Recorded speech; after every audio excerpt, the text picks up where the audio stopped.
अस्सलाम वालेकुम फ्रेंड्स, आज हम पढ़ेंगे आयनिक बॉन्ड। ये हमारे पास केमिकल बॉन्ड की टाइप है आयनिक बॉन्ड। अब इसकी डेफिनेशन ये है कि ऐसा बॉन्ड, ऐसा केमिकल बॉन्ड जो इलेक्ट्रॉन के कंप्लीट ट्रांसफर से बना करता है, यानी एक एलिमेंट इलेक्ट्रॉन लूज करेगा और दूसरा वो इलेक्ट्रॉन गेन कर लेगा, तो ये हमारे पास इलेक्ट्रॉन का कंप्लीट ट्रांसफर हुआ। तो इस इलेक्ट्रॉन के कंप्लीट ट्रांसफर से यानी हमारे पास एटम पे चार्ज आया, उससे हम नाम देते हैं आयन का। अब उन आयन के बिटवीन अट्रैक्शन होगी, उससे हम कहते हैं आयनिक बॉन्ड। यानी इलेक्ट्रॉन का कंप्लीट ट्रांसफर क्यों किया? ताकि ये अटेन कर सके to attain nearest noble gas. ये बात हम पहले अपने फर्स्ट लेक्चर में पढ़ चुके हैं कि एटम अपने करीबी नोबल गैस की कॉन्फ़िगरेशन को अटेन कर रहा होता है, क्योंकि वो नोबल गैस की कॉन्फ़िगरेशन स्टेबल होती है। तो अब ये है कि ये आयनिक बॉन्ड किन किन एलिमेंट्स के बिटवीन बनेगा। तो आयनिक बॉन्ड एक ऐसा एलिमेंट जो इलेक्ट्रॉन लूज करेगा। अब जो एलिमेंट इलेक्ट्रॉन लूज किया करते हैं उन्हें हम कहते हैं मेटल्स, और दूसरा ऐसा एटम जो इलेक्ट्रॉन गेन करने की एबिलिटी रखता हो उनको हम कहते हैं नॉन मेटल्स। तो मेटल्स और नॉन मेटल्स के बिटवीन बना करता है आयनिक बॉन्ड। यानी मेटल इलेक्ट्रॉन लूज करेंगे और नॉन मेटल इलेक्ट्रॉन गेन करेंगे, तो इलेक्ट्रॉन लूज करने वाले और इलेक्ट्रॉन गेन करने वाले एटम के बिटवीन बनेगा हमारे पास आयनिक बॉन्ड। अब मेटल्स आपकी जो पीरियोडिक टेबल है उसके जो स्टार्ट में है, first group, second group, third group, ये आपके आते हैं मेटल्स में। अब इनके अलावा जो हमारे पास फर्स्ट 3 ग्रुप हैं और हमारे पास जो ट्रांजिशन एलिमेंट्स हैं वो भी मेटल्स में ही आते हैं, वो भी इलेक्ट्रॉन लूज किया करते हैं। अब हमारे पास आ गई पीरियोडिक टेबल की राइट साइड।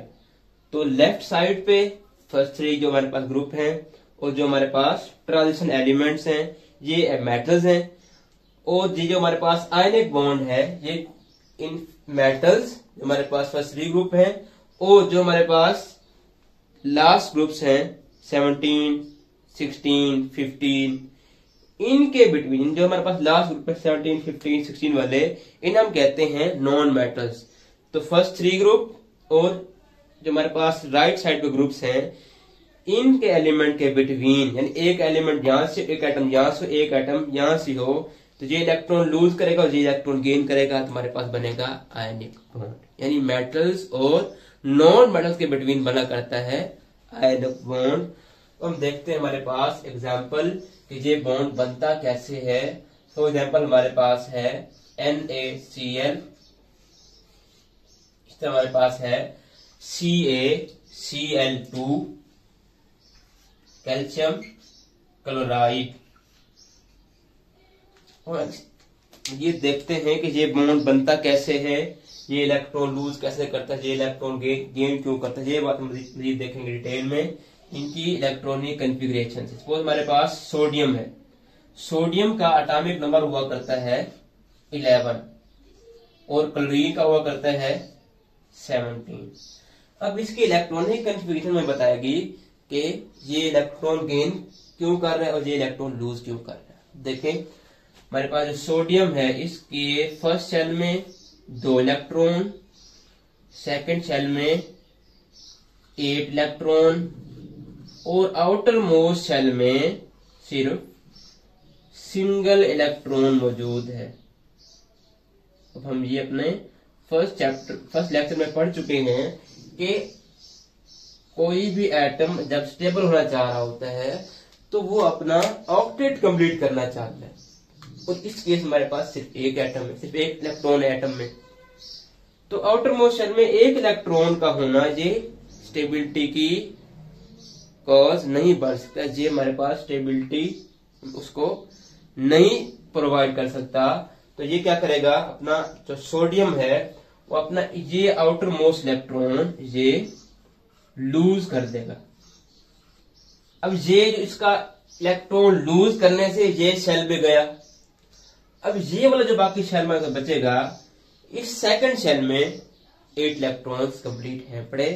तो इस तरह सोडियम ने अपना आउटर मोस्ट इलेक्ट्रॉन लूज किया और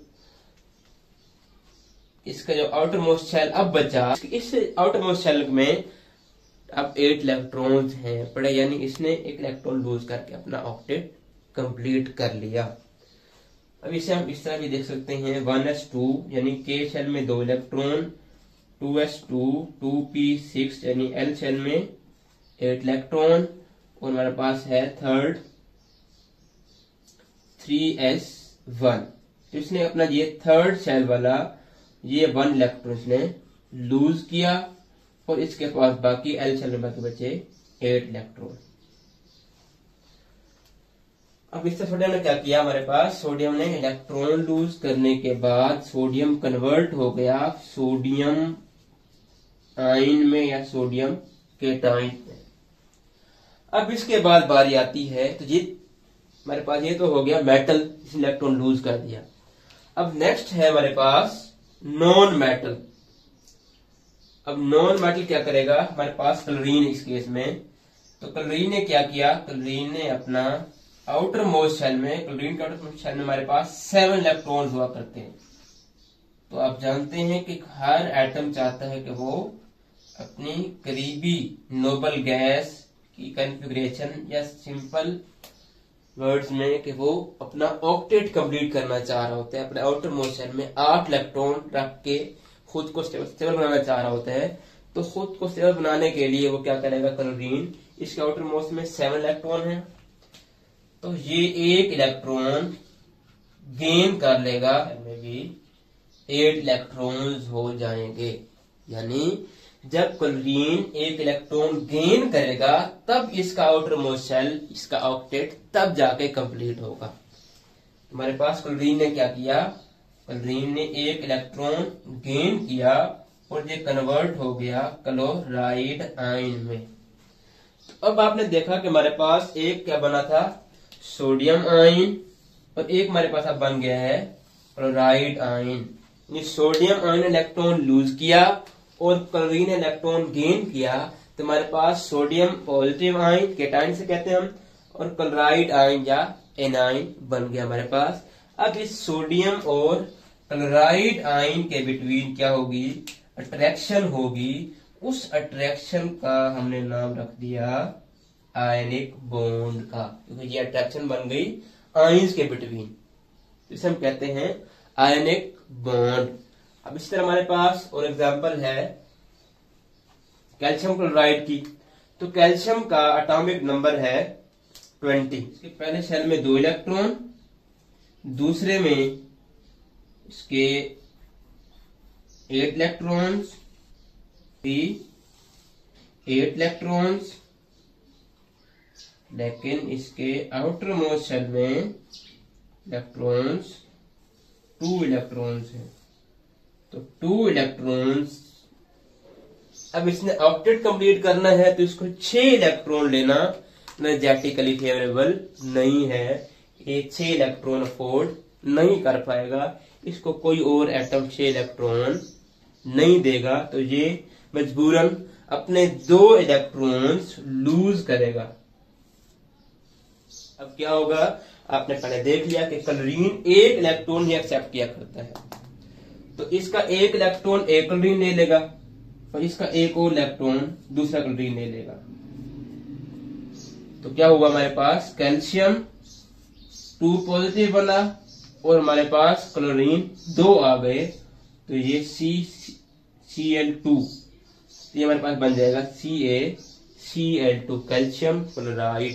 यानी इसका कैल्शियम का 2 पॉजिटिव, क्लोरीन का 1 नेगेटिव, क्लोरीन का 1 नेगेटिव, तो ये हमारे पास बन जाएगा कैल्शियम क्लोराइड CaCl2। ये भी हमारे पास क्या है, आयनिक बॉन्ड भी है। तो ये हमारा टॉपिक आयनिक बॉन्ड का, कि वो बॉन्ड जो इलेक्ट्रॉन के कंप्लीट ट्रांसफर से बने, यानी इसमें 1 इलेक्ट्रॉन गेन करने वाला हो और 1 इलेक्ट्रॉन लूज करने वाला एटम हो, यानी एक मेटल हो जो इलेक्ट्रॉन लूज करे और एक हमारे पास नॉन मेटल हो जो इलेक्ट्रॉन गेन करने वाला हो, तो इनके बिटवीन जो बॉन्ड बनेगा उसे हम कहेंगे आयनिक बॉन्ड। उम्मीद है आपको ये टॉपिक समझ आ गया होगा। इसके बाद इंशाल्लाह नेक्स्ट पढ़ेंगे कोवेलेंट बॉन्ड।